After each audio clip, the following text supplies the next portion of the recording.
He was reinstated to the Arena League. Well, good for him, because I understand that he's a pretty good guy. You know, sometimes these guys get caught up in the heat of the battle, and, you know, regardless of how good they are off the field, you know, this is a brutal game, and it's a very, very tough sport. And, you know, you have to remain poised, and you have to remain under control. But, you know, some guys, you know, find it a little more difficult than others. Did you just say a Florida player is a pretty good guy? Florida Gator player, Florida Firecat and Gator, DJ Jones, unbelievable. Well, you know what? After you hang the shoes up, you become a little bit more, you know, humble and understanding. The ball's back at the 9-yard line. It's 3rd down and 19 as Poteet brings Reggie Jones in motion, trips to the wide side. Poteet drifts back to his own end zone, rolling around, flag on the play. He's going down to the end zone. Now there's a loose ball at the 2. They'll say it rolled out of bounds. I'm trying to decide why they didn't call it dead. He came forward with the ball like he was throwing it, but they called it a fumble, and then it rolled out of bounds. But there's a flag down at the 6-yard line. That, I'm guessing that's going to be holding by where it was thrown and by who threw it. Tell you, it's an interesting play here, but the way Coach Forcade is carrying on, it looks like they probably call that fumble. A fumble? It could be. It could be intentional grounding. And a safety because it happened in his end zone. John Forcade is furious. He's fighting for that ball. He's yelling at Pat Miles, the head official. Let's see what the call is.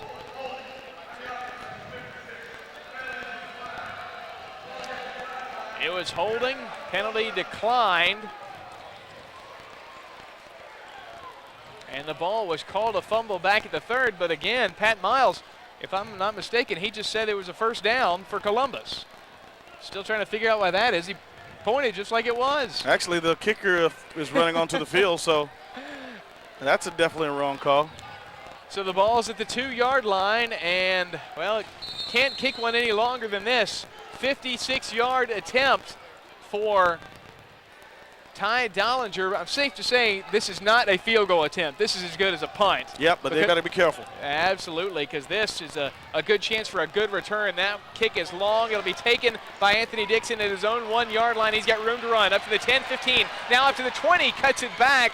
Actually lost his own footing. Chuck Webb will probably be credited with the tackle, but that ball gets up to the 21-yard line. Best field position of the night for either team starting out a drive. Tell you, you know, we were lucky to get out of that bad position there, but Ty Dondelinger got a good kick out to give his team a little air there, if you will. A shame it goes down as a missed field goal because it was as good as a punt.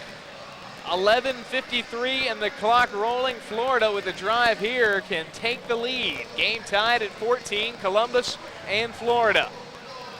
Firecats coming to the line, led by Ken Mastroli, the 2nd-year man out of Maryland. His wide receivers, Magic Benton to the near side. He'll swing over in motion with Kanan Lamb along with Brent Burnside. Now they'll hand it up to the fullback, Sean Freeman, barreling ahead. He's got 7 yards, 8 yards, 9 yards.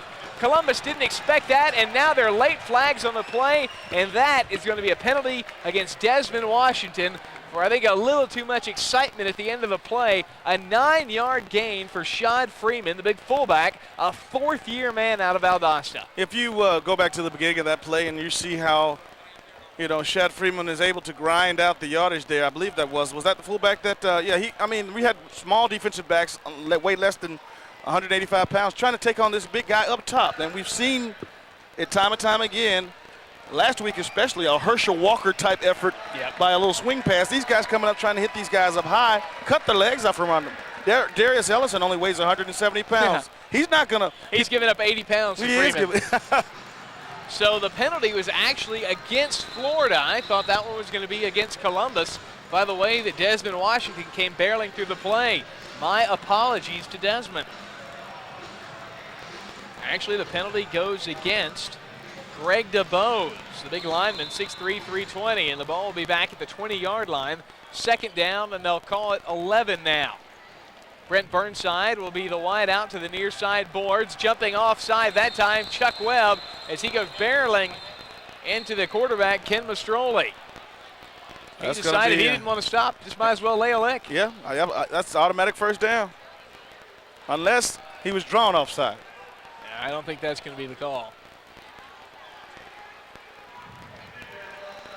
Offsides against Columbus.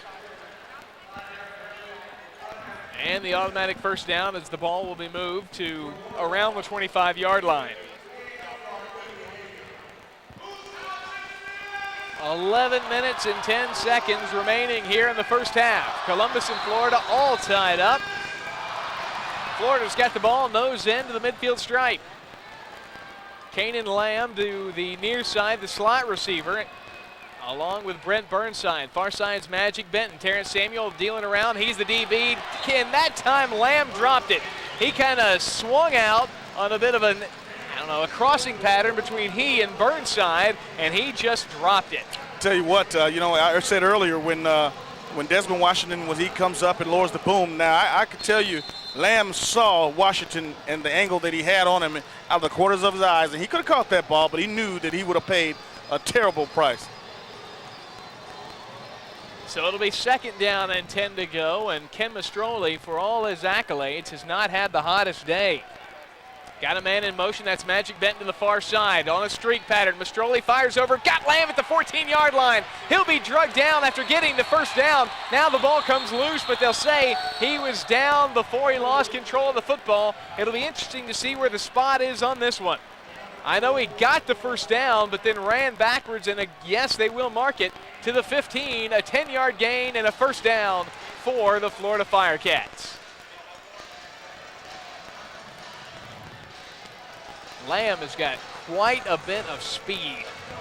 Lamb is one of those unusual specimens. He's listed at only 205, but I guarantee you he's every bit of 215 or 220.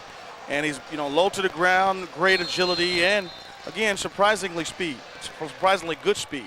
Second-year man out of Florida A&M. Mastroli now working off the near hash. Magic Benton right next to him. Now Lamb will be the man in motion. They'll give it to Sean Freeman, who's barreling ahead. A gain of 5, and he absolutely ran over Joe Valencia. It took David Bernard and Darren Damron behind him to drag him down. Tell you what, Joe Valencia is a pretty strong kid. He's a tough nut. You know what? Leverages everything. When your pads are the lowest in this game, you win. And, of course, Shad Freeman got down and, of course, had a good head of steam going and just drove him into the ground. You don't see many players in this league with a number 4 next to their name in experience. I mean, that is one dedicated, tough-nosed individual, and he's lining up just behind Ken Mastroli again, who works off the near hash mark. Benton's going to swing around. There'll be trips to the far side for Florida. Here's the snap, 5-step drop, looking into the end zone, into the arms of Magic Benton, but he was out of bounds and bobbling it as he fell out of bounds.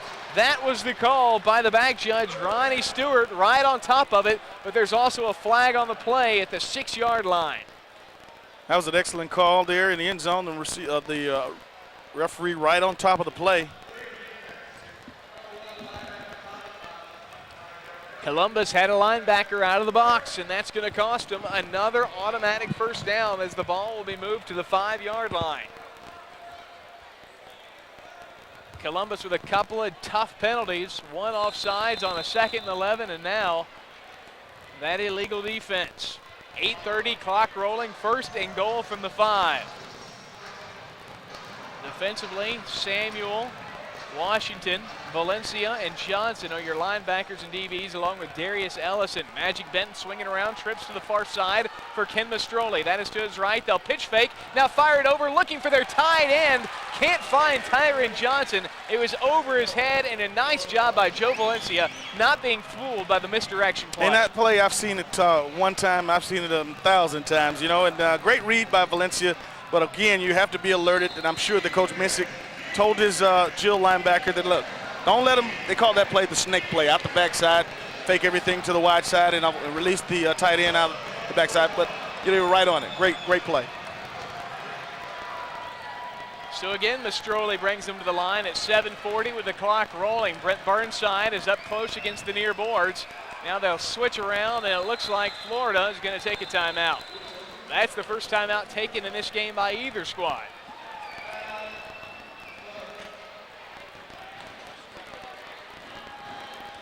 Tonight's game on WCGT TV 16 brought to you in part by Budweiser and Bud Light.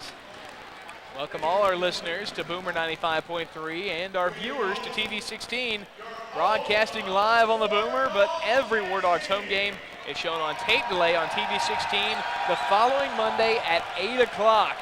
Wardogs on TV and radio, brought to you by Budweiser and Bud Light.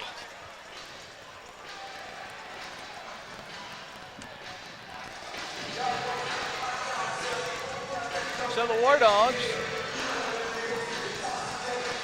right now tied with the Florida Firecats at 14 with 7.5 minutes remaining. It's been an interesting first quarter. 14-14 was the score at the end of the first quarter. And now it's been half a quarter and not a point to be scored. Something you don't see very often, DJ. You know what? The good thing about, and do have a good feeling about this game thus far, obviously, with a hot team like Florida coming in, and we're tied at 14 with 7:30 left in the first half, and I know that Florida is approaching another opportunity to score here. But the guys just seem to be poised and relaxed out there. As you look out to and check out the Wardogs on the field, David Bernard, the big veteran lineman, Chuck Webb, he's been around, Jay Carmack, they've done this thing, man. These guys, they played this game, and there's no reason for them to get upset. They know they're not going anywhere. They're just playing for pride and a chance to knock this playoff-bound team out of the playoffs. Yeah, you'd feel for Florida to get knocked out after something like this, but you wouldn't feel that much. You might be upset for 2 or 3 seconds.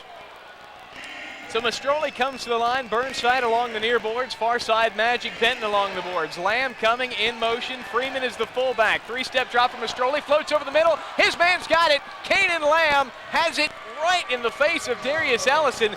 Great coverage, you can't blame either of the DBs on that play, but Kanan Lamb has just scored his 30th touchdown of the year. We talked about Kanan Lamb a little earlier, and again, that's a mismatch in size as well over Darius Ellison, but Lamb, he's been doing that all year long, and he's awfully tough when you get down into the red zone. So it's 20-14 with the extra point coming. We're inside 7 minutes. Brandon Kornblue, the left-footed kicker. The snap is good, the hold is good, the kick is good, and Kornblue has given the Florida Firecats a 7-point lead. With 6:49 remaining in the half, it is Florida 21 and Columbus 14. You're listening to the Wardogs on Boomer 95.3. Well, it was the first score of the second quarter, a 5-yard touchdown strike to Kanan Lamb from Ken Mastroli, and it's 21-14. Florida on top. Here's Brandon Kornblue with a kickoff. That one is long and right off the bottom of the slack net. That'll be a touchback for Columbus. And you talk about special teams. I tell you what, Florida I don't think has made a tackle on special teams because they haven't had to. Well, that weapon, Kornblue, is a weapon for them, and he does an excellent job of not giving the kickoff return team an opportunity. And then when he does keep the ball in play, he hit the crossbar a little earlier.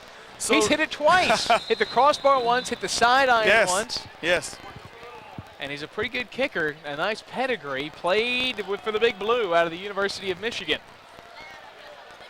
So here come the Wardogs. First down and 10 from their own 5. Terrence Samuel along the near boards. Reggie Jones will join Misha Porter to the far side as he becomes the man in motion. Poteet 5-step drop in his own end zone, running out of time, throws it wide, looking for Reggie Jones and couldn't find him as he was quickly running out of time. So it'll be second down and 10 for Columbus.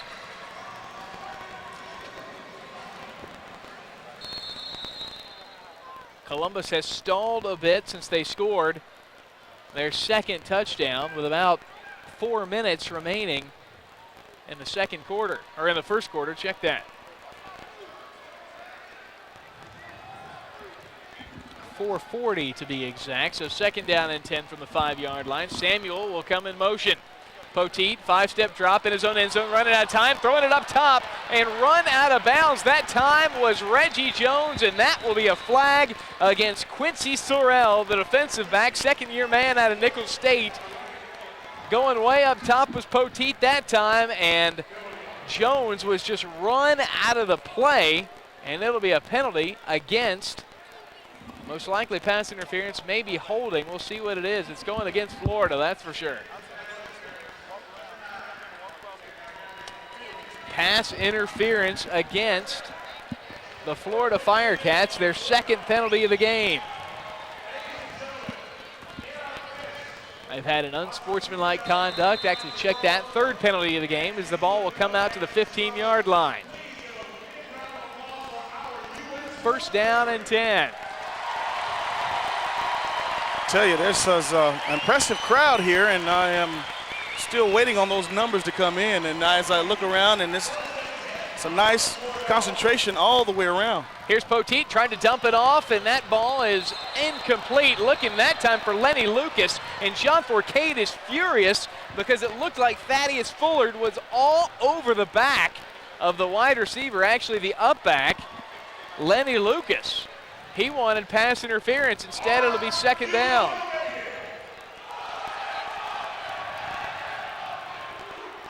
They're cheering you here, a few members of the United States Army.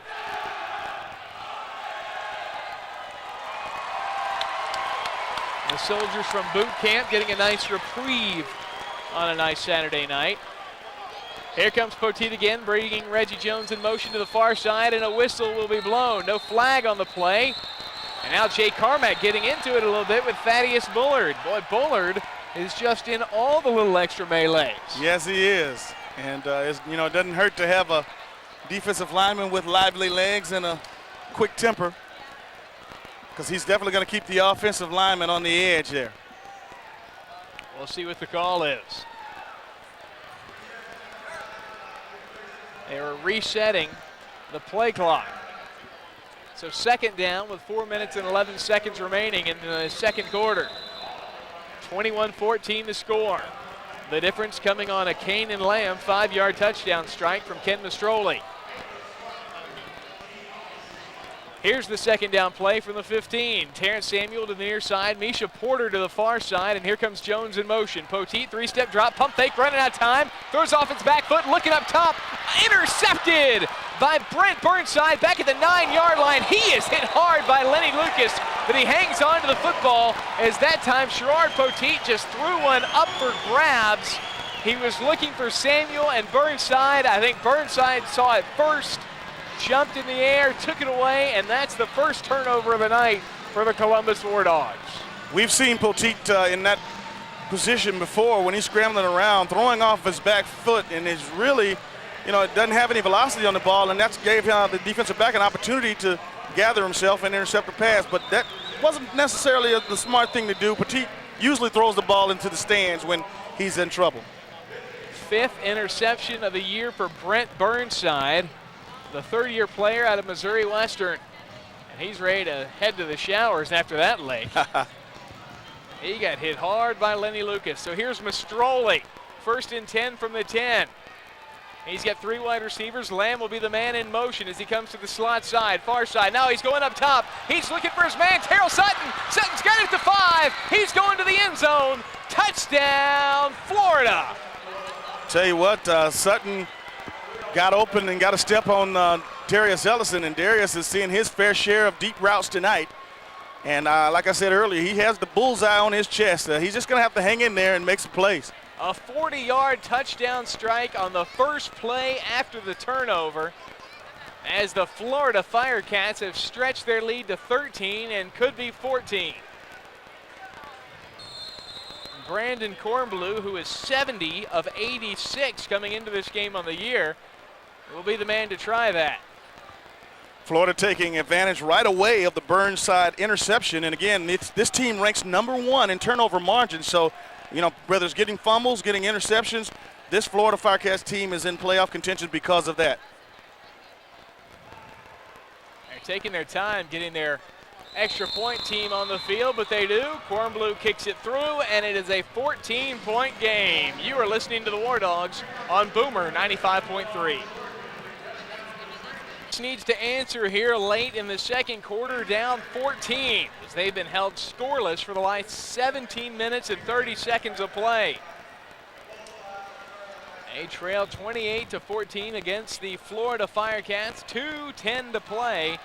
And DJ, we've really seen the way this Florida team, as hot as they've been lately, they've really turned things up here in the last 5 minutes of play. They have, but we need a good return if we can. If Kornblue allows us to get a return here, Washington and Reggie Jones are very capable. Maybe they can break something loose here and get us into good field position.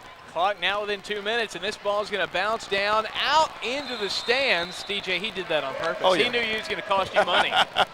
He did that on purpose. Into the stands, that'll be a souvenir of a nice part about War Dog football or arena football in general.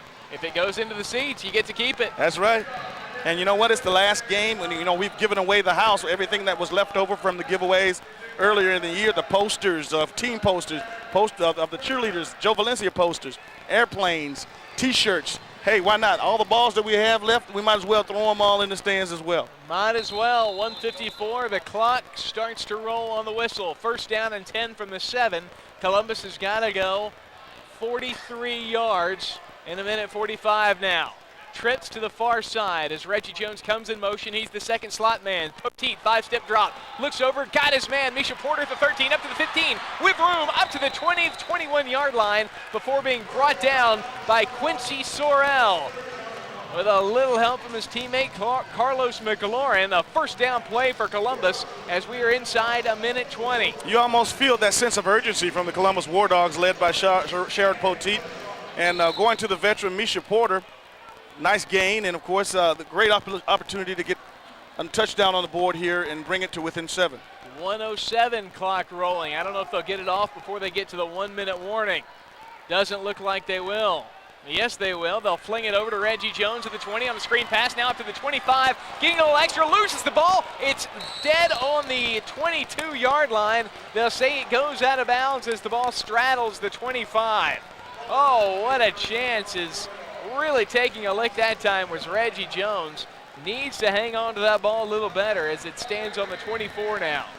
Tell you, Reggie took a big hit then, but he has to get under his pads. Once you get all you can get, you have to get down and get up under your pads. We are now inside of 1-minute rules.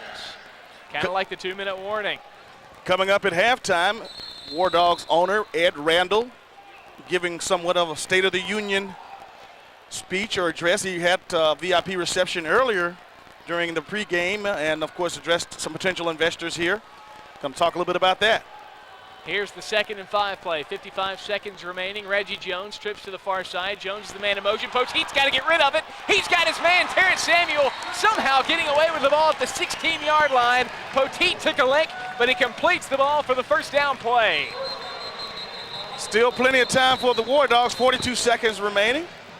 And the clock didn't stop on the completion of the first down.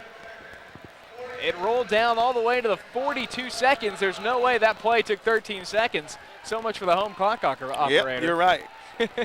They'll mark it back to 47 seconds.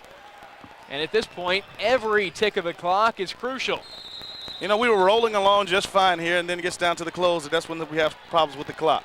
1st and 10 from the 16-yard line. Jones the man in motion. They'll look for Jones, but the ball is batted away by Anthony Dixon. The linebacker stuck his hand out there to bat the ball down. And DJ, we've said it a ton of times, the throwing lanes are so narrow in this league that it's easy to do that. It really is. And again, the clock rolled an extra couple of seconds. They'll mark it back to 37 now.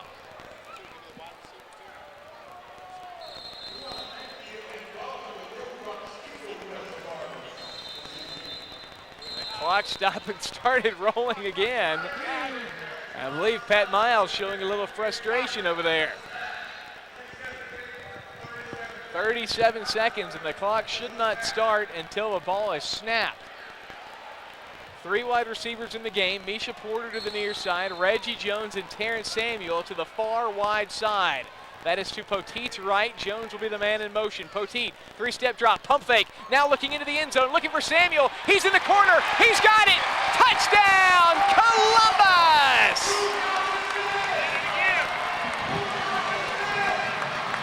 Samuel went straight up the field on a stutter step route, going 16 yards to the back corner of the end zone for the score to pull Columbus to within 8. Terrence Samuel, ladies and gentlemen, he's just been spectacular the last few weeks, and we're growing accustomed to see him make the spectacular catch. He's a big-time ball player. You know what? He deserves a shot to go to the next level because he delivers when you need him. 33 seconds on the clock as Columbus goes the length of the field in less than a minute and a half to try and cut it to within a touchdown, and that's what Ty Dollinger will try and do right here. The snap is good, the hold is good, the kick is good. The kickers today have not missed. And with 33 seconds remaining in the first half, it is Columbus trailing by 7. You're listening to the Wardogs on Boomer 95.3.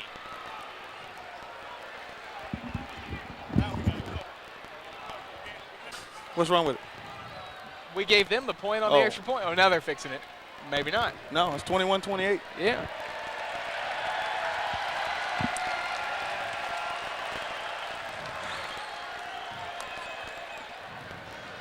Well, Columbus has cut it to 7, but DJ, I hate to say this, if there's a rough spot for Columbus, it's the last 30 seconds of the first half. And you know what? I'm holding my breath right now because so many times we've been in this position and we have not covered. We got to cover, or Ty has to kick the ball over the net.